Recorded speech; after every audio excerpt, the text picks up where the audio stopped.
তিলোত্তমার ঐতিহ্য হলুদ ট্যাক্সি করে আমরা বেরিয়ে পড়েছিলাম হাওড়া থেকে শিয়ালদার উদ্দেশ্যে।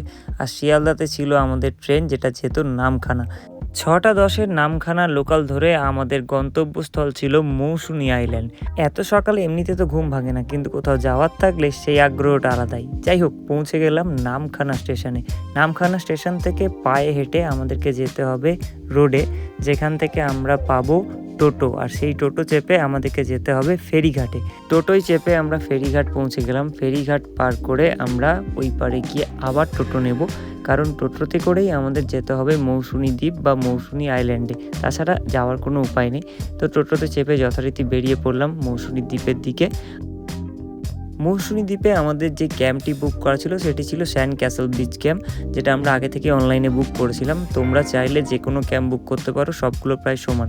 তো আমরা পুরো জায়গাটা দেখে নিলাম। আর আমাদের ক্যাম্পের মধ্যে যেটা স্পেশাল জিনিস বুক করা ছিল সেটা হচ্ছে টেন্ট, কারণ আমরা রুমে থাকবো না, থাকবো টেন্টে। তো এটা আমাদের টেন্ট, আর টেন্ট থেকে আমাদের ভিউটা ছিল ঠিক এরকম। টেন্টে ব্যাগ ট্যাগ রেখে একটু ফ্রেশ ট্রেশ হয়ে বেরিয়ে গেলাম বাইরে। আর বাইরেটা ঠিক এই ধরনের ছিল, সামনে সমুদ্র, যদিও জল খুব কম, জোয়ারের সময়ই জল আসে। এমনি চারিপাশের পরিবেশটা শান্তশিষ্ট, শহর থেকে যেহেতু অনেকটাই দূরে, তো নিশ্চিন্তে একদম সময় কাটানোর জন্য একান্তে খুব ভালো একটা জায়গা। তাছাড়া এখানকার রাতটা একটু জমজমাট, রাতটাতে একটু কোলাহল বেশি শুনতে পাওয়া যাবে, গান বাজনা বা ডিজে সবসময় হতে থাকে, সঙ্গে বনফায়ার হয় আর নাচ গান লেগে থাকে, যেরকম হয় আর কি জেনারেলি। তোমরা সবাই জানো, এটা বলার কিছু নেই। ওভারঅল সব কিছু মিলিয়ে একদিনের জন্য পারফেক্ট। পরের দিন সকালে আমরা বেরিয়ে পড়েছিলাম বকখালির উদ্দেশ্যে। এই জায়গাটা যেটা দেখছো, এটা বকখালি সাইড সিনের মধ্যেই পড়ে। এখানে মাছ চাষ করা হয়, প্রচুর রকমের মাছের চাষ হয় এখানে। এরপর আমরা যেখানে গেছিলাম সেই জায়গাটা সুন্দরবনেরই একটা পার্ট, এখান থেকে সুন্দরবন শুরু হয়েছে। যদিও এই জায়গাটা সম্পূর্ণ সুন্দরবন বলা চলে না, সুন্দরবনের একটা অংশ। এখান থেকে সুন্দরবন শুরু হয়েছে, কিন্তু জায়গাটা অপূর্ব। ম্যানগ্রোভ রয়েছে, সঙ্গে সমুদ্র তো আছেই। আমরা ধীরে ধীরে সমুদ্রের দিকে গেলাম।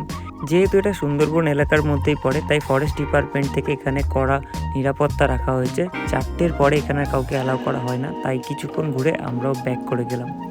এরপরে আমরা গেলাম বকখালির একটা ফেরিঘাটে, যেখানে সমুদ্র থেকে যারা ট্রলারে করে মাছ ধরে আনেন তারা এখানে এসে মাছগুলো আড়তে দেন। মানে এই জায়গাটা থেকেই মাছগুলো আড়তে পাঠানো হয়। জায়গাটা বেশ দারুণ, চারদিকে মাছ, বোট। এখানে বাংলাদেশেরও অনেক বোট রয়েছে, যেগুলো হয়তো নিয়ে যাওয়া সম্ভব হয়নি আর।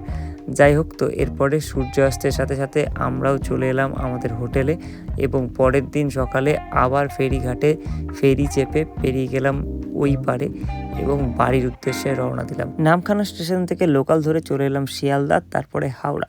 তো দেখা হচ্ছে পরের ভিডিওতে। আজকের মতো টাটা।